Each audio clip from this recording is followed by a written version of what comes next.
రాష్ట్ర విభజన తర్వాత ఏపీ ఎన్నో కీలక మార్పులు పరిణామాలను చవిచూసిందని గవర్నర్ జస్టిస్ అబ్దుల్ నజీర్ అన్నారు. పరిమిత వనరులు ఉన్నప్పటికీ దీర్ఘకాలిక అభివృద్ధికి నాటి ప్రభుత్వం కృషి చేసిందని చెప్పారు. 2019లో జరిగిన ప్రభుత్వ మార్పు రాష్ట్ర పురోగతికి విఘాతం కలిగించిందన్నారు. ఏపీ అసెంబ్లీ బడ్జెట్ సమావేశాల ప్రారంభం సందర్భంగా ఉభయ సభలను ఉద్దేశించి గవర్నర్ ప్రసంగించారు. అసెంబ్లీ సమావేశాలు ఈ ఉదయం ప్రారంభమయ్యాయి. ఈ సందర్భంగా ఉభయ సభలను ఉద్దేశించి గవర్నర్ ఎస్ అబ్దుల్ నజీర్ ప్రసంగించారు. ప్రజా సంక్షేమం అనే కోణంలోనే ప్రభుత్వం ప్రతి నిర్ణయాన్ని తీసుకుంటోందని తెలిపారు. ఏడాదికి 33,000 కోట్లతో సూపర్ 6 సహా ఇతర డీబీటీ కార్యక్రమాలు అమలు చేస్తోందన్నారు. 63.12 లక్షల మందికి ఎన్టీఆర్ భరోసా పెన్షన్ల ద్వారా ప్రయోజనం చేకూరుతోందన్నారు. 66 లక్షలకు పైగా విద్యార్థులకు తల్లికి వందనం ద్వారా ఆర్థిక సాయం అందుతోందని గవర్నర్ వెల్లడించారు.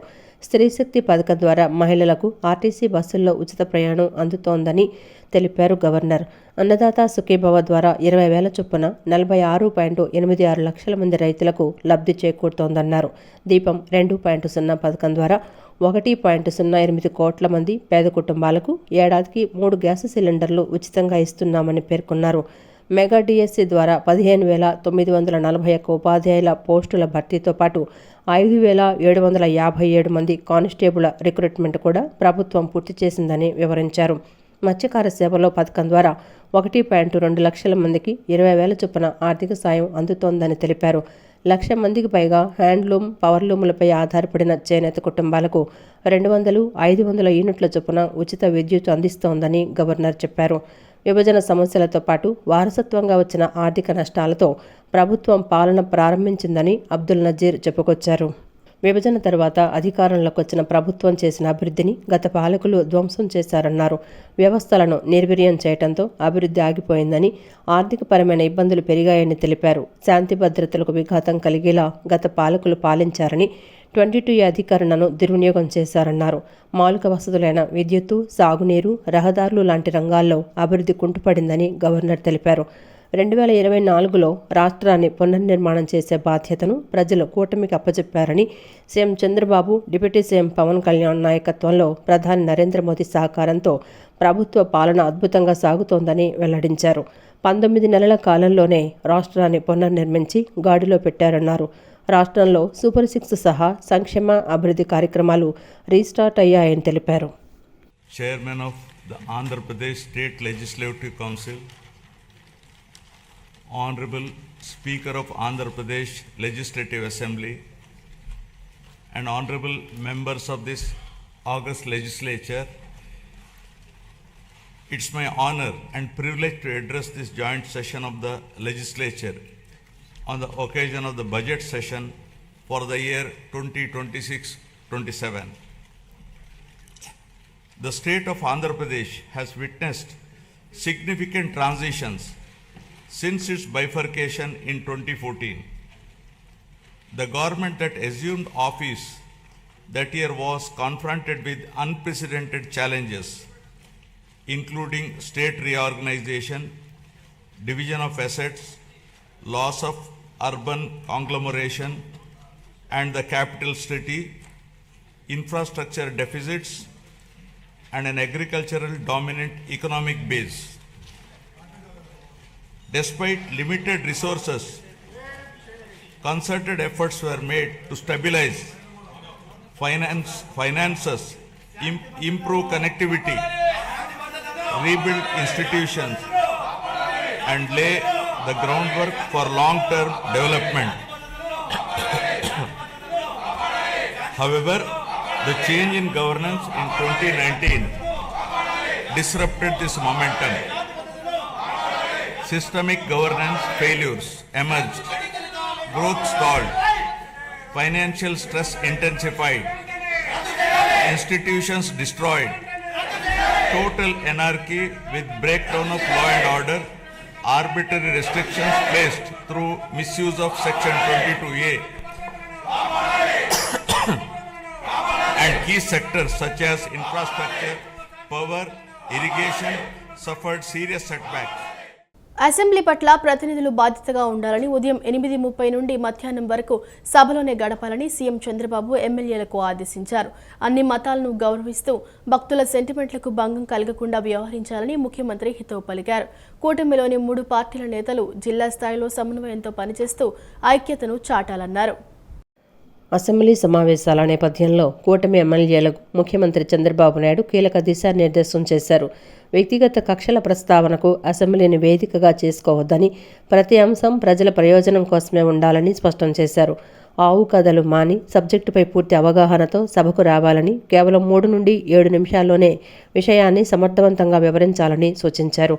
ఎమ్మెల్యేల పనితీరుపై తాను నిశితంగా నిఘా ఉంచుతానని, స్వయంగా 40 మందిని పిలిపించి మాట్లాడతానని ఆయన పేర్కొన్నారు. అసెంబ్లీ పట్ల ప్రతినిధులు బాధ్యతగా ఉండాలని, ఉదయం 8:30 గంటల నుండి మధ్యాహ్నం వరకు సభలోనే గడపాలని ఆదేశించారు. కూటమిలోని 3 పార్టీల నేతలు జిల్లా స్థాయిలో సమన్వయంతో పనిచేస్తూ ఐక్యతను చాటాలన్నారు. రాష్ట్రంలో జరుగుతున్న లక్షల కోట్ల విలువైన హైవే, రైల్వే పనులను ప్రజల్లోకి తీసుకువెళ్లాలని, అలాగే నష్టాల నుంచి లాభాల్లోకి వచ్చిన విశాఖ స్టీల్ ప్లాంట్ వంటి విజయాలను వివరించాలని కోరారు. అన్ని మతాలను గౌరవిస్తూ భక్తుల సెంటిమెంట్లకు భంగం కలగకుండా వ్యవహరించాలని ముఖ్యమంత్రి హితవు పలికారు. వైసీపీ కుట్రల పట్ల టీడీపీ, జనసేన, బీజేపీ సభ్యులు అప్రమత్తంగా ఉండాలని ఆంధ్రప్రదేశ్ డిప్యూటీ సీఎం పవన్ కళ్యాణ్ సూచించారు. అసెంబ్లీ వాయిదా పడిన అనంతరం కమిటీ హాల్లో సీఎం చంద్రబాబు అధ్యక్షతన నిర్వహించిన ఎన్డీఏ శాసనసభాపక్ష సమావేశంలో ఆయన మాట్లాడారు. వైకాపా విధ్వంస కుట్రలను ఈ సందర్భంగా పవన్ లేవనెత్తారు.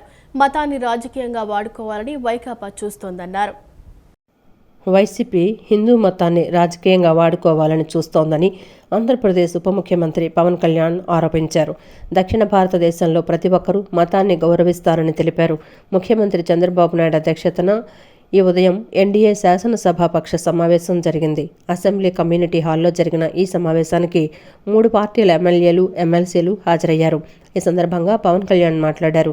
వైసీపీ నేతలు చేసే విధ్వంస కుట్రలను సమావేశంలో డిప్యూటీ సీఎం లేవనెత్తారు. మన ప్రభుత్వంపై జగనండుకో చేసే కుట్రలపై 3 పార్టీల సభ్యులు పూర్తి అప్రమత్తంగా ఉండాలని పవన్ దిశానిర్దేశం చేశారు. ఏపీ శాసనసభ సమావేశాలను మార్చి 7 వరకు నిర్వహించాలని, అవసరమైతే పొడిగించాలని బీఏసీ సమావేశంలో నిర్ణయించారు. 17 రోజుల పాటు అసెంబ్లీ కార్యకలాపాలు నిర్వహించనున్నారు. ఈ నెల 14న బడ్జెట్ ప్రవేశపెట్టనున్నారు. ఫిబ్రవరి 24, 25, 26 తేదీల్లో ఎమ్మెల్యేలు, ఎమ్మెల్సీలకు క్రీడా పోటీలు నిర్వహించాలని నిర్ణయించారు. మార్చి 6న అమరావతిలోనే సాంస్కృతిక కార్యక్రమాలు నిర్వహించాలని బీఏసీ నిర్ణయించింది. ఏపీ శాసనసభ స్పీకర్ అయ్యన్న పాత్రుడు అధ్యక్షతన బీఏసీ సమావేశంలో నిర్వహించారు.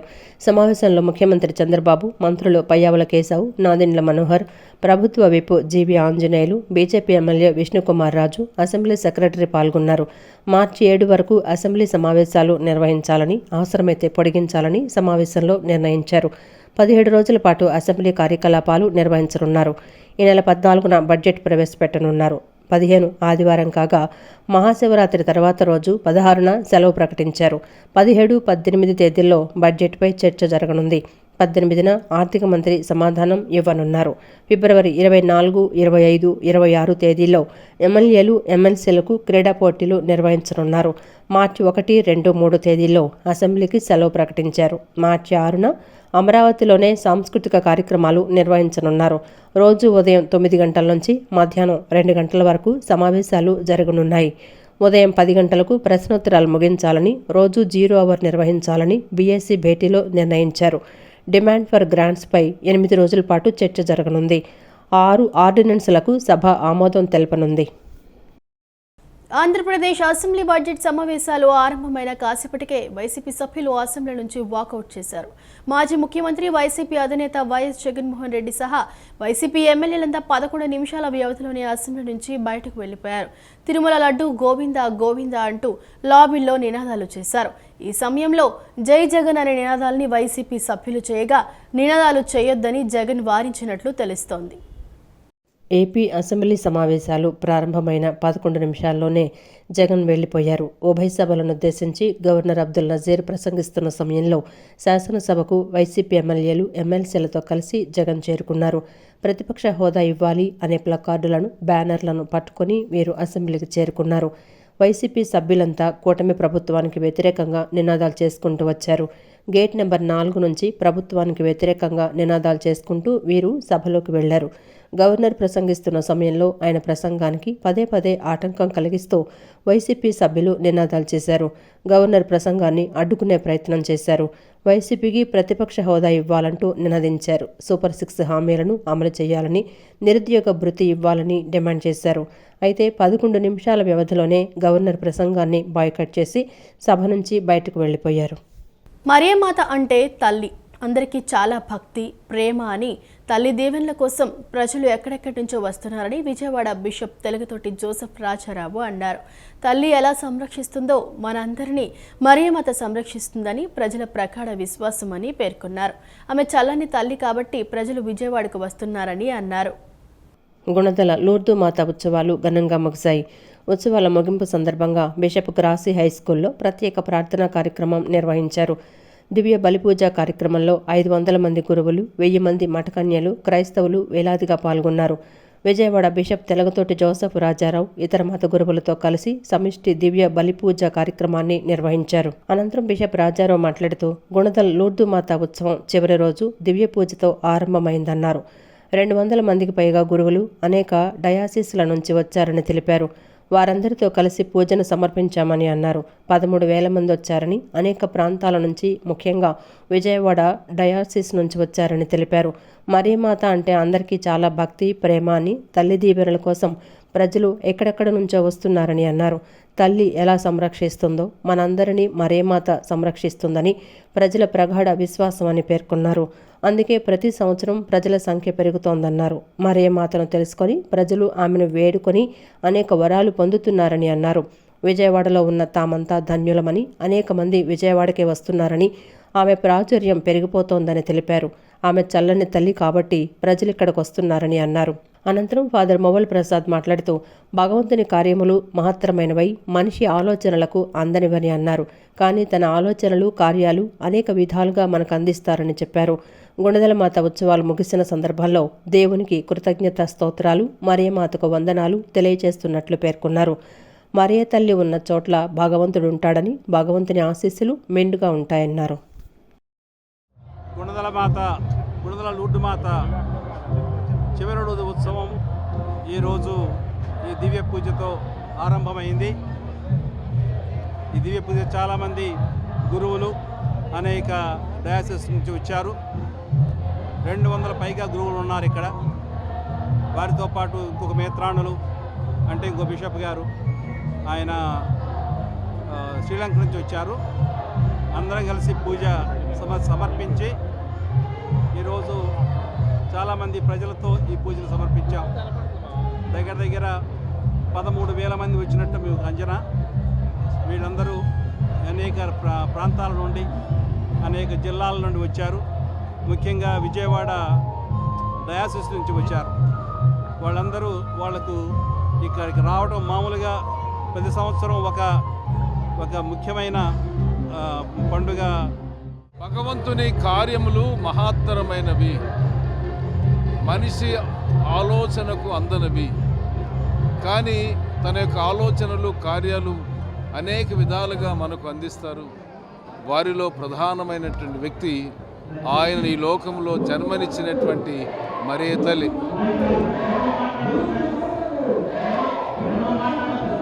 ఈరోజు గుణదల మాత ఉత్సవాలు ముగిసినటువంటి సందర్భంలో మనము దేవునికి కృతజ్ఞతా స్తోత్రాలు తెలియచేస్తున్నాం. జగత్ జనని అయినటువంటి మరియమాతకు వందనాలు తెలియచేస్తూ ఉన్నాం. ఆమె ప్రార్థిస్తుంది, మనల్ని కాపాడుతుంది, మనకు దగ్గరగా ఉంటుంది. మరియ తల్లి ఉన్న చోట భగవంతుడు ఉంటాడనేటువంటి గొప్ప నమ్మకం. ఈ 3 రోజులు ఎంతో ఘనముగా, దీవెనకరముగా దేవుడు నడిపించినందుకు వందనాలు తెలియజేస్తూ ఎంతోమంది వేలాది భక్తులతో ఇక్కడికి విచ్చేశారు. వారి విశ్వాసాన్ని ప్రకటించారు. ఆ గుణదల మాత, ఆ మరియ తల్లి మనందరినీ కూడా కాపాడాలని, ఇంకా రాబోయే ఈ సంవత్సరం అంతా కూడా దీవించాలని, ముఖ్యంగా వచ్చేటటువంటి భక్తులందరి యొక్క కోరికలు, ఉద్దేశాలు, తలంపులు, ఆలోచనలు అన్నీ కూడా నెరవేరాలని మనందరము కూడా ప్రార్థించుదాం. అదేవిధంగా సహకరించినటువంటి ప్రతి ఒక్కరికి ఈ సమయంలో ధన్యవాదాలు తెలియజేస్తూ ఇంకా మన విశ్వాసంలో మనం ఎదుగుతూ మనం అనుకున్నటువంటి పనులన్నీ కూడా నెరవేరాలని, ముఖ్యంగా ఈ మరియ తల్లి ఈ యొక్క పుణ్యక్షేత్రం ఇంకా రోజు రోజుకి ఎదగాలని. అసెంబ్లీ మొదటి రోజే జగన్ మరియు వారి సభ్యులు ప్రవర్తించిన తీరు ఆంధ్రప్రదేశ్ తలదించుకునేలా ఉందని శ్రీకాళహస్తి ఎమ్మెల్యే సుధీర్ రెడ్డి మండిపడ్డారు. గవర్నర్ ప్రసంగం జరుగుతుండగా పోడియం వద్దకు వెళ్లి నినాదాలు చేయడం, స్పీకర్ మరియు చైర్మన్లను అవమానించడం వారి వికృత చేష్టలకు నిదర్శనమని పేర్కొన్నారు. ప్రజలు గెలిపించింది ఇలాంటి పనులు చేయడానికా అని ఆయన ప్రశ్నించారు. ముఖ్యంగా పెద్దిరెడ్డి రామచంద్రారెడ్డి వంటి సీనియర్ నేతలు కూడా బాధ్యత రాహిత్యంగా వ్యవహరించడం శోచనీయమన్నారు. గత ప్రభుత్వ హయాంలో హిందూ ధర్మాన్ని, భక్తుల మనోభావాలను దెబ్బతీశారని ఆయన ఆరోపించారు. శ్రీకాళహస్తి, కాణిపాకం వంటి ఆలయాల్లో వల్లభ డైరీ ద్వారా కెమికల్స్ కలిపిన నెయ్యి సరఫరా జరిగిందనే సమాచారం ఉందన్నారు. కూటమి ప్రభుత్వం వచ్చాక ప్రతి ఆలయంలో నెయ్యిని క్షుణ్ణంగా పరీక్షించిన తర్వాతే వాడుతున్నామని స్పష్టం చేశారు. ఈ రోజు నుంచి మొత్తం కూడా డిజిటలైజేషన్ చేశారు. ఎక్కడ కూడా సంతకాలు పెట్టుకోకుండా అంతా కూడా ఫేషియల్ రికగ్నిషన్స్తోని ఎవరెవరు వస్తున్నారా, ఎంతసేపు కూర్చున్నారా, ఎవరెవరు పార్టిసిపేట్ చేస్తున్నారా, ఎట్లా పార్టిసిపేట్ చేస్తారు, ఏం మాడుతున్నారు అని ప్రతి ఒక్కరు కూడా అంతా ఏ టెక్నాలజీతోని బ్రహ్మాండంగా ఈరోజు అసెంబ్లీలో పెట్టడం జరిగింది. మీ ప్రెస్ మీట్ల ద్వారా నేను ప్రభుత్వాన్ని కోరుతున్నాను, ఎవరైతే అసెంబ్లీకి రారో వాళ్ళకి దయచేసి శాలరీస్ కూడా ఇవ్వద్దండి. అన్ని ఉద్యోగాలు పనిచేస్తుంటారు, ఉద్యోగస్తులు పనిచేస్తుంటారు, ఎవరైనా రాకపోతే జీతం కట్ చేస్తారు. అదే రకంగా మాకు వచ్చే 1,72,000 జీతాన్ని 11 మంది ఇంటూ 11 వేసుకోండి, ఒకరోజు వస్తారు వీళ్ళు, ఇంకోసారి రారు. బయట కూర్చొని చేసే పనులంతా కూడా వ్యక్తి చేస్తారు మాడుకుంటా. ఈ దౌర్భాగ్యమైన అర్థం కాదు పరిస్థితి. ప్రభుత్వాన్ని కోరుకున్నాను, ఇవన్నీ ఏవైతే ఉన్నాయో అవన్నీ కూడా వాళ్ళకి వేతనాలు కావచ్చు, వాళ్ళకి వచ్చే టీఏటీలు కావచ్చు, వాళ్ళకి ఇచ్చే శాలరీ కావచ్చు, ఇవన్నీ కూడా ఎన్ని రోజులు ఎటెండో అన్ని రోజులు ఇవ్వాలని చెప్పి నేను డిమాండ్ చేస్తాను. రాజకీయాల్లో నిస్సిగ్గుగా ప్రవర్తిస్తే నిజం తెలిసినటువంటి జనం ఇప్పటికే మిమ్మల్ని అసెంబ్లీకి రానివ్వకుండా నిలువరించారు. ఇంకా జనంలోకి కూడా రానివ్వకుండా నిలువరించే రోజులు వస్తాయన్నటువంటి విషయాన్ని గుర్తుపెట్టుకోవాలి. అదే సమయంలో ఈరోజు కాణిపాకం ఆలయంలో సరఫరా చేసినటువంటి నెయ్యిలో కూడా ఈ తిరుమల తిరుపతి దేవస్థానానికి సరఫరా చేసిన వాళ్ళు ఉన్నారు, వారి ద్వారా జరిగిందన్నటువంటి ఆరోపణలు కూడా వచ్చాయి.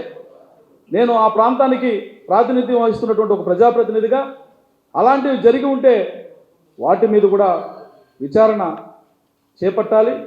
ఇప్పుడు జరుగుతున్నటువంటి విచారణలో వాటిని కూడా చేర్చి ఖచ్చితంగా అందులో దోషులు ఎవరైనా ఉండి ఉంటే వారిని కూడా శిక్షించాలని నేను ఆ ప్రాంత ప్రజాప్రతినిధిగా కోరుతున్నా. గత 19 నెలలుగా వైఎస్ఆర్ కాంగ్రెస్ పార్టీకి ప్రతిపక్ష హోదా ఇవ్వకుండా ప్రభుత్వం అడ్డుకుంటోందని, దీనిపై తాము న్యాయ పోరాటం చేస్తున్నామని వైసీపీ ప్రజాప్రతినిధులు పేర్కొన్నారు. అసెంబ్లీ సమావేశాల నుండి వాకౌట్ చేసిన అనంతరం వారు మీడియాతో మాట్లాడారు. ప్రస్తుత కూటమి ప్రభుత్వం ప్రజల గొంతుకను వినిపించడంలో విఫలమైందని, రాష్ట్రాన్ని ధ్వంసం చేసే సంస్థగా మారిందని ఆరోపించారు.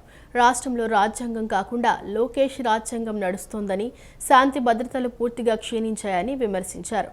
ప్రభుత్వాన్ని ప్రశ్నించిన వారిపై అక్రమ కేసులు బనాయించి అకారణంగా అరెస్టులు చేస్తున్నారని మండిపడ్డారు. ఎన్నికల సమయంలో కూటమి ఇచ్చిన ఒక్క హామీని కూడా ఇప్పటి వరకు అమలు చేయలేదని ఎద్దేవా చేశారు. అసెంబ్లీలో గవర్నర్ చదివిన ప్రసంగమంతా ఎన్టీఆర్ భవన్ నుంచి పంపిన స్క్రిప్ట్ లాగే ఉందని ధ్వజమెత్తారు. ఎక్కడా రాసలేదు ఇవ్వకూడదు అని, ఖచ్చితంగా ఇవ్వచ్చు. ఏకైక పార్టీ వైఎస్ఆర్ కాంగ్రెస్ పార్టీ, ప్రతిపక్ష పార్టీ, గత 20 నెలల నుంచి పోరాటం చేస్తున్నటువంటి పార్టీ. ఇంకో పార్టీయే లేదు, ఇంకెవరికి ఇస్తారు ప్రతిపక్ష పార్టీ? పోనీ మీరేమన్నా దాని నుంచి బయటకు వచ్చి తెలుగుదేశం తీసుకోండి ప్రతిపక్ష పార్టీ హోదాని, జనసేన తీసుకోండి. ప్రతిపక్షం లేకుండా ప్రజాస్వామ్యం నిలబడుతుందా? ఏం చెప్పబోతున్నారు? ఎలాంటి మెసేజ్ ఇస్తున్నారు? కాబట్టి ఈ తప్పుడు ప్రచారాలని నిలిపివేసి తెలుగుదేశం పార్టీ ప్రత్యేక హోదా ఇవ్వాలని డిమాండ్ చేస్తారు. శాంతి భద్రతలు భయంకరమైన పరిస్థితుల్లో, ఈరోజు భయాందోళనకు గురి చేసే పరిస్థితుల్లో ఈ రాష్ట్రంలో శాంతి భద్రతలు ఉన్నాయి. వీటన్నిటి మీద కూడా వీళ్ళు ఎటువంటి చర్యలు తీసుకొని పరిస్థితి మనం చూస్తూ ఉన్నాము. ఎంతసేపు కూడా వీళ్ళ పాలనా వైఫల్యాల్ని కప్పిపుచ్చుకోవడం కోసం డైవర్షన్ పాలిటిక్స్ చేస్తూ ఉండే పరిస్థితి మనం చూస్తూ ఉన్నాము. ప్రతి సందర్భంలో కూడా వీళ్ళ పాలనా వైఫల్యాలను కప్పుపుచ్చుకోవడానికి డైవర్ట్ చేస్తూ రకరకాల అవసరం లేని ఇష్యూలు, అబద్ధ ప్రచారాలు చేస్తూ ఉండే పరిస్థితి మనం చూస్తూ ఉన్నాము. అందుకే ఈ గవర్నర్ గారితో ఇలాంటి పచ్చి అబద్ధాలు చెప్పించారు. అమాయక ప్రజలకు డబ్బు ఆశ చూపించి వారి పేరు మీద బ్యాంకు ఖాతాలు తెరిచి సిమ్లు తీసుకుని వారి బ్యాంక్ పాస్బుక్లు, ఏటీఎం కార్డులు, సిమ్ కార్డులను సైబర్ క్రైమ్ మోసగాళ్లకు చేరవేస్తున్న 3 ముఠా సభ్యులను సైబర్ క్రైమ్ కృష్ణలంక పోలీసులు అరెస్టు చేశారు. వారి వద్ద నుంచి 3.40 లక్షల రూపాయల నగదు, 21 సెల్ ఫోన్లు, 46 ఏటీఎంలు, 21 చెక్ బుక్లు, 16 బ్యాంక్ పాస్బుక్లు, ఒక ల్యాప్టాప్ను పోలీసులు స్వాధీనం చేసుకున్నారు. ఈ నిందితులతో ఎవరు చేయించారు, ఇంకా ఎవరెవరు ఉన్నారు అనేది దర్యాప్తు చేస్తున్నామని cyber crime ACP Rajasekhar, south ACP D Pavan Kumar తెలిపారు. విజయవాడ పోలీస్ కమిషనరేట్ కార్యాలయంలోని కాన్ఫరెన్స్ హాల్లో cyber crime ACP Rajasekhar, south ACP D Pavan Kumar విలేకరుల సమావేశం నిర్వహించారు. అమాయక ప్రజలకు డబ్బు ఆశ చూపించి మ్యూల్ బ్యాంక్ అకౌంట్లు తెరిచి సైబర్ మోసగాళ్లకు చెరవేస్తున్న ముఠా సభ్యుల వివరాలను వెల్లడించారు. ఎర్రగుంట్ల బాజీ, రాయపాటి రవికుమార్, రాయపాటి స్టీఫెన్ అమాయక ప్రజలచే మ్యూల్ అకౌంట్స్ ఓపెన్ చేయించి వారికి నామమాత్రపు రుసుమిస్తూ సైబర్ మోసగాళ్లకు చేరవేస్తున్నారు. సైబర్ మోసగాళ్లు రిటైర్డ్ ఉద్యోగులను, సీనియర్ సిటిజన్స్ను టార్గెట్గా పెట్టుకుని వారిని డిజిటల్ అరెస్టు చేస్తామని, వారు మానవ అక్రమ రవాణా కేసు, మాదక ద్రవ్యాలు కలిగి ఉన్న కేసుల్లో ఉన్నారని, షేర్ మార్కెట్లలో పెట్టుబడి పెడితే అధిక మొత్తంలో లాభాలొస్తాయని నమ్మించి మ్యూల్ అకౌంట్స్లో కోట్ల రూపాయలు జమ చేయించుకొని తమ ఖాతాలకు వేసుకుంటున్నారు. ఇది పోలీసులకు సమాచారం రావడంతో యనమలకుదురు, తాడిగడప డొంక రోడ్డు, నాగేంద్రనగర్ 2వ లైను శ్రీ సాయి నివాసు FF1 అకస్మాత్తుగా తనిఖీ చేయగా ఖరీదైన 21 సెల్ ఫోన్స్, అధిక మొత్తంలో ATM cards, bank passbooks, laptop మరియు చెక్ బుక్స్ లభించాయి. 3 నిందితులను అరెస్టు చేసి కోర్టులో హాజరుపరిచారు. ప్రజలు డబ్బుకు ప్రలోభపడి తమ పేరు మీద బ్యాంక్ అకౌంట్లు, సిమ్ వేరే వారికి ఇస్తే వారు కూడా సైబర్ క్రైమ్ కేసుల్లో ఇరుక్కుంటారని అన్నారు. 21 cell phones, laptops, 21 check books, 16 bank books, ఒక ల్యాప్టాప్, 3,40,000 క్యాష్, ₹4 క్యాష్ దొరికింది. అక్కడ స్పాట్లో మనం సీజ్ చేయడం జరిగింది. వీళ్ళని ఎవరైతే ఈ మ్యూల్ అకౌంట్స్ చేస్తున్నారో ఈ రాయపాటి రవికుమార్ని, రాయపాటి స్టీఫెన్ని, అందులో భాగంగా వాళ్ళకి సహకరిస్తూ కొన్ని అకౌంట్స్ ఓపెన్ చేసినటువంటి ఎర్రగుంట్ల బాజీ అనే 3 స్పాట్లో అక్కడే అరెస్ట్ చేయడం జరిగింది. ఇది మొత్తం మీరు చూస్తున్నారు. ATM cards, ATM debit cards 46 ఉన్నాయి, పాస్బుక్స్ ఇవన్నీ. సో ఇవన్నీ యాక్చువల్గా మార్కెట్లోకి వెళ్తే ఇది ఎన్ని వందల కోట్ల రూపాయలకి మ్యూల్ అకౌంట్స్ బాధ్యులు అయితే. ఒక అకౌంట్లో ఎంతైనా వాడు 1 monthలో ఎంత ఫ్రాడ్ చేసిందంతా చేసేసి టక్కన క్లోజ్ చేసేస్తారు. సో ఇవన్నీ డెస్టినేషన్ మేము అది ఇన్వెస్టిగేషన్లో నిన్న జరిగింది. సో ఇమీడియట్ అరెస్ట్ చూపించాల్సిన అవసరం ఉంది కాబట్టి 24 hours ప్రాథమికంగా ముందు అరెస్ట్ చేసి పంపించడం జరిగింది. కోర్టుకి రిమాండ్కి పంపించడం జరిగింది. తదుపరి దర్యాప్తులో ఈ అకౌంట్స్, ఈ సెల్ ఫోన్స్ అన్నీ ఏమిటి, ఇందులో ఏముంది, వీటన్నిటికీ ఎఫ్ఎస్ఎల్కి పంపించి తర్వాత బ్యాంక్ అకౌంట్స్ ఫర్దర్గా ఎక్కడెక్కడ వాడారు, ఎంత వాడారు, అందులో ఎంత అమౌంట్స్ వచ్చినాయి అనే విషయాలన్నీ మీకు ఫర్దర్ డ్యూ కోర్సులో మన ఇన్వెస్టిగేషన్లో తెలుస్తూ ఉంది. దీని మీద మనకి అవగాహన కోసం మన సౌత్ డిఎస్పీ గారు పవన్ సార్ మాట్లాడతారు. అట్లీస్ట్ ఏదో ఒకటి amounts we can seize. And చాలామంది నష్టపోయి ఉంటారు డిజిటల్ అరెస్ట్లో కానీ. 50-60 లక్షలు మొన్న 2 కేసుల్లో మనం అవేర్నెస్ క్రియేట్ చేసినాక బ్యాంక్ దాకా వెళ్ళి డబ్బులు డిపాజిట్ చేసి తిరిగి వచ్చిన వాళ్ళు ఉన్నారు. రిటైర్డ్ పాపం వాళ్ళు రిటైర్ అయిపోయి లాస్ట్లో వచ్చిన 50-60 లక్షలు ఒక క్లిక్తో ఆ రోజు డబ్బులన్నీ వెళ్ళిపోతున్నాయి. సో మీడియాని కూడా మేము విజ్ఞప్తి చేసేదంటే please be part of this awareness campaign and also spread this word. అట్లాంటి వాళ్ళని మేము ప్రొటెక్ట్ చేయగలుగుతున్నాం ఒక 2-3 అన్న. సో ఈ కేసులో కూడా we'll ensure whatever amount can be recovered will be recovered and ensure that విక్టిమ్స్కి will ensure that is reached and accused at any cost. Investigation కూడా అదే లైన్స్లో చేస్తున్నాం, చాలా జాగ్రత్తగా ఎక్కడ మిస్టేక్ జరగకుండా వీల్ ఎన్ష్యూర్ దట్ వాళ్ళకి కూడా పనిష్మెంట్స్ వచ్చినట్టు. అండ్ థ్యాంక్స్ అండి అందరికి ఇక్కడ విష్ చేసినందుకు. Thank you very much. ఈ సంవత్సరం జనవరి నెలలో 2-3 తారీఖుల్లో ఒక 4 అకౌంట్లు ఓపెన్ చేసి ఇచ్చాడు. మళ్ళీ ఆ 4 అకౌంట్లో ఒక కరెంట్ అకౌంట్, 3 సేవింగ్ అకౌంట్స్, దానికి 27,000 అమౌంట్ తీసుకున్నాడు. మళ్ళీ ఇప్పుడు వచ్చి వాళ్ళు నేటివ్ ప్లేస్ వెళ్ళిపోయాడు. 1 month తర్వాత మళ్ళీ వచ్చి మళ్ళీ కూడా అకౌంట్లు ఓపెన్ చేస్తారు. రాష్ట్రంలో 25 నుంచి 30 లక్షల జనాభా కలిగిన వడ్డెర సామాజిక వర్గానికి రాజకీయంగా అన్యాయం జరుగుతోందని రాష్ట్ర వడ్డెర సంఘం రాష్ట్ర అధ్యక్షుడు దేవర్ల వెంకట్ ఆవేదన వ్యక్తం చేశారు. తెలుగుదేశం పార్టీ బీసీ సెల్లో అత్యధిక ప్రాధాన్యత కలిగిన వడ్డెర సంఘానికి రాజకీయంగా అవకాశం కల్పించి రాజ్యసభ ఎమ్మెల్సీ నామినేటెడ్ పదవుల్లో అవకాశం కల్పించాలని కోరారు. నగరంలోని ఏలూరు రోడ్డు లెనిన్ సెంటర్లో లీలా గ్రాండ్ నందు రాష్ట్ర ఒడ్డెర్ల సంఘం నాయకులు మీడియా సమావేశాన్ని నిర్వహించారు. ఒడ్డెర సంఘం రాష్ట్ర అధ్యక్షుడు దేవర్ల వెంకట్ మీడియాతో మాట్లాడుతూ ఒడ్డెర హక్కుల పరిరక్షణ సమితి నాయకులు దేవర్ల మురళీకృష్ణ ఆధ్వర్యంలో సీఎం చంద్రబాబు పార్టీ పెద్దలను కలిసి తమకు జరుగుతున్న అన్యాయం గురించి వివరించినట్లు తెలిపారు. ప్రధానంగా రాష్ట్రంలో 25 నుంచి 30 లక్షల జనాభా కలిగిన ఒడ్డెర సామాజిక వర్గం టీడీపీ బీసీ విభాగంలో ప్రధాన వర్గంగా ఉందన్నారు. బడుగు బలహీన వర్గాల పార్టీగా ఉన్న తెలుగుదేశం పార్టీలో ఒడ్డెర సంఘానికి అన్యాయం జరుగుతోందన్నారు. శాసన మండలి, రాజ్యసభ సీట్లలో అవకాశం కల్పిస్తే పార్టీకి అండగా ఉంటామన్నారు. గతంలో అమలు చేసిన ఆదరణ పథకాన్ని మరలా పునరుద్ధరించి ఒడ్డెర సంఘాలకు యంత్రాలు ఇవ్వాలని కోరారు. ఎన్నికల్లో ఒడ్డెర సామాజిక వర్గానికి ఎమ్మెల్యే సీట్ ఇస్తామని అనుకున్నామని, కూటమి సీట్లు సర్దుబాటు వలన ఇవ్వలేకపోయామని, వచ్చే ఎన్నికల్లో తప్పనిసరిగా అవకాశం ఇస్తామని సీఎం హామీ ఇచ్చారన్నారు.